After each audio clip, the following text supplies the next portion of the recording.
Okay, so number one, you're just naming the relationship between the angles. You do need to notice that these are running parallel to one another. In almost every one of these problems, there's this extra transversal that has nothing to do with the problem.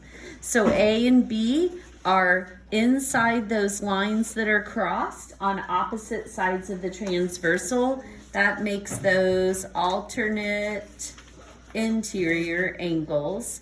As you know, tomorrow your test will most likely be multiple choice, so you won't have to do all the writing of the names. You'll just have to recognize them. These run parallel.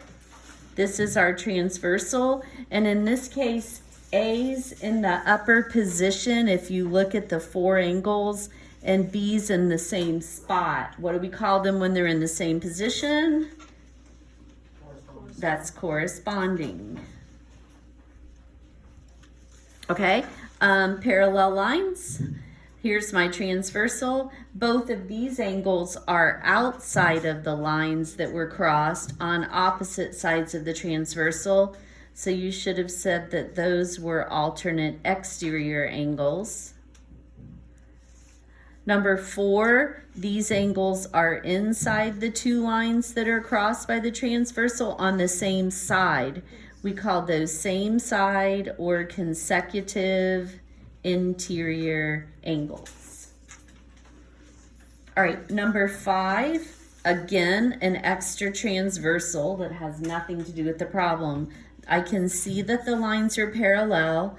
I recognize that these are on opposite sides of the transversal inside the lines. They're alternate interiors. And if that one's 51, then B has to be 51 as well. Alternate interiors are always equal. In number 6, got a pair of parallel lines. B is on the right side of these 4 angles, and 42 degrees is in the same spot. Corresponding angles are always equal, so B is going to be 42 degrees. On number 7, this angle that I'm missing is on the same side of the transversal in between those 2 parallel lines. So those are same side or consecutive interiors, and those are not equal, those are supplementary, remember? So this would have to be the value of the question mark there would have to be 130 degrees because those types of angles are supplementary.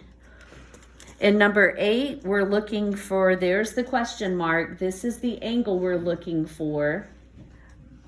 It and 53 degrees are outside of the lines crossed by the transversal on opposite sides. Those are alternate exterior angles, and those are always equal to each other, so that's going to be 53. I'll try and go just a little faster now. These are alternate exteriors, and the only time that you will have parallel lines is when they're equal. So if this was also 117, then by the converse, we would know that those lines were running parallel to each other. In number 10, this angle I'm looking for corresponds with this one. They're both in the upper right. Those need to be equal, so that needs to be 130 degrees. Number 11, the angle I'm looking for is on the same side, Hudson, on the same side of that transversal, and those need to be supplementary, so this needs to be 129 degrees, the angle I'm looking for there. 129 and 51 add up to 180. Number 12, these are just on opposite sides of the transversal. Those are alternate interiors. They should be equal. I can't even really read the writing, but I'm pretty sure that that is 78 degrees. So the value of the question mark needs to be 78 degrees there. All right, now we have to do a little bit of work for these next few, so they'll take us just a second longer, but it shouldn't be bad. So once again, we want these lines to be parallel. Both of these angles are in the lower left position. They're corresponding angles, and the lines are parallel when corresponding angles are equal. Bless you. So we're going to set those equal to one another. We want to solve for x. So deal with the fact that you have x's on both sides first and subtract 7x from both sides. So you get that x minus 6 is equal to 5. And then we can add 6 to both sides and we get that x is 11. Be sure you're correcting your paper or working this with me as I go. In 14, both of these angles are on the same side of the transversal. So those need to add up to 180 degrees. So that's the equation, all right. The 15x plus 5 plus the 100 should equal 180. 15x plus 105 equals 180. Subtract 105 from both sides, and you'll get that 15x equals 75. Divide both sides by 15, and x is 5. So those had to be supplementary. They were consecutive interiors. In 15, these angles are on opposite sides of the transversal inside the lines. Those are alternate interiors, and those should be equal to one another as well. So you want to set, most of these angle pairs are equal to each other. So solving for x, I'm going to get rid of the 6x to get my x's on one side. So I have 12 left on the left side and negative 4 plus 2x on the right. Add 4 to both sides. 16 is equal to 2x. Divide both sides in half. The left becomes 8 and the right is now just x. So x is 8. All right, everything from 1 to 15, they were kind of the same types of problems. Then it gets a little different on the bottom. It shouldn't take much longer to go through these, however. So in number 16, we've been asked to find the measure of angle FGR, and that's that piece. But they give us FGH. FGH is that whole entire angle. It's pretty obtuse. It's almost flat. And then they also give us RGH. And RGH is this one, and it's 132 degrees. So basically, this is the part plus this missing part. Together, those two things should add up to 169. So we just need to subtract the 132 from 169 to get our angle measure. And we're going to end up with 37 degrees for the angle that we're looking for. And number 17, they tell us that 1 is 55 degrees. They also tell us that 1 and 3 are congruent to each other. So 3 is also going to be 55 degrees. And then I can see that all 3 of those angles form a semicircle or make that 180 degree rotation. So to find 2, I should be able to do 180 minus 55 plus 55 is 110. So you'll end up with 70 degrees for angle 2 in order for that to add up to 180. All right, in number 18, everything was about segment AB. And we want to know how these 3 segments relate to it. This is confusing with the double A's and B's and C's here. I'm just going to do that for a second. Let me look at segment GC. This is GC. Those 2 segments are running the same distance apart, so those are parallel to each other. So GC was choice A, it would go down here. It's parallel. GE, I'll just change colors really fast so we can keep these straight. GE is here. And I think you can see that that pink segment never touches the green one. They never meet, but they certainly aren't parallel to each other. Those are skew. So yeah, GE is going to be B. And then our last one, BC. BC is this other edge. And BC touches that front segment. They meet at point B. And since they are touching, those are going to be the only choice we have left. Those will be our intersecting segments. So the C went there. That'll be a little clearer on the test tomorrow, how to match those up. Okay, 3 is 55 degrees. We want to find 5, and we want the lines to be parallel.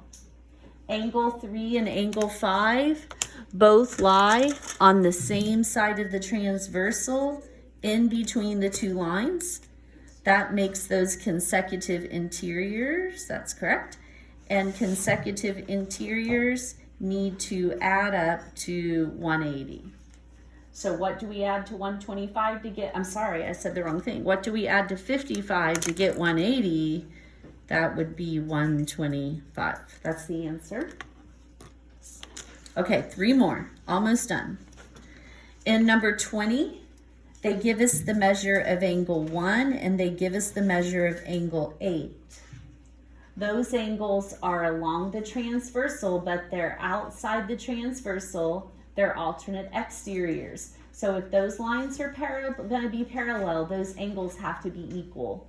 So that's why I will set the 3y plus 53 equal to the 7y minus 55.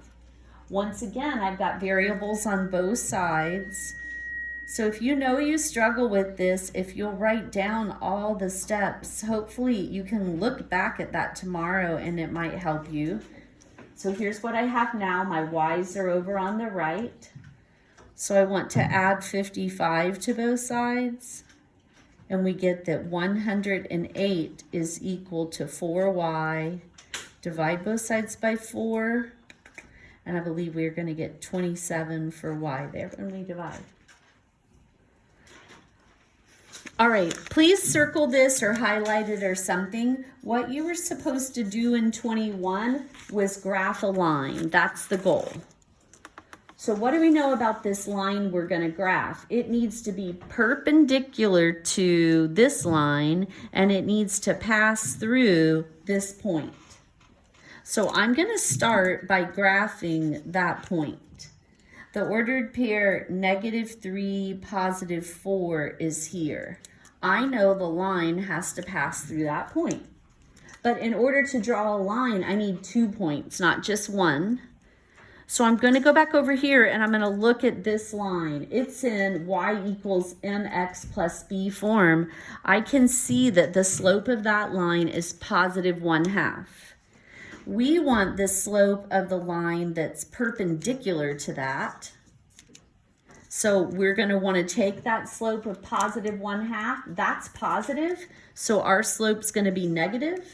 And instead of 1/2, we're going to flip it upside down and it's going to be 2/1. Slope tells us how to move. It's rise and run. So since the 2 is negative, I can go down 2 and right 1. And that's how I'll finish graphing this line. It passes through that point and this is its slope. So I'll just drop down 2 and over 1. Down 2 over 1. And I'm going to keep doing that until I can't do it anymore and I'm off the paper. And then there's the line that we were aiming for. And that line, that's the answer. If you were to graph this line, you didn't have to, but if you just felt like there was more work to do, y equals 1/2 x plus 3. The y-intercept is 3, and then we would go up 1/2. That line looks like this. And if I graph that line, I think you can see that they are perpendicular. Look, there's my right angle even with that Post-it pad. So there you go. All right, last one. We just want to match each of the following equations with the right description, and we're comparing everything up here to this line. Well, the line we were given has a slope of -3/4. I'm going to see if a line down here has the same slope, and the last one does. Those are identical. And anytime the slopes are the same, the lines are going to be parallel. That was parallel. I know if they're perpendicular, it needs to be positive, not negative, and it needs to be flipped over. So I'm looking for a line with a slope of +4/3, and that's this one. So that one is perpendicular to the given line. So this one should be neither. And the reason it's neither is it's the reciprocal. It was flipped, but they're not opposites. So it's not perpendicular. So this one was C and it matched down there. Okay.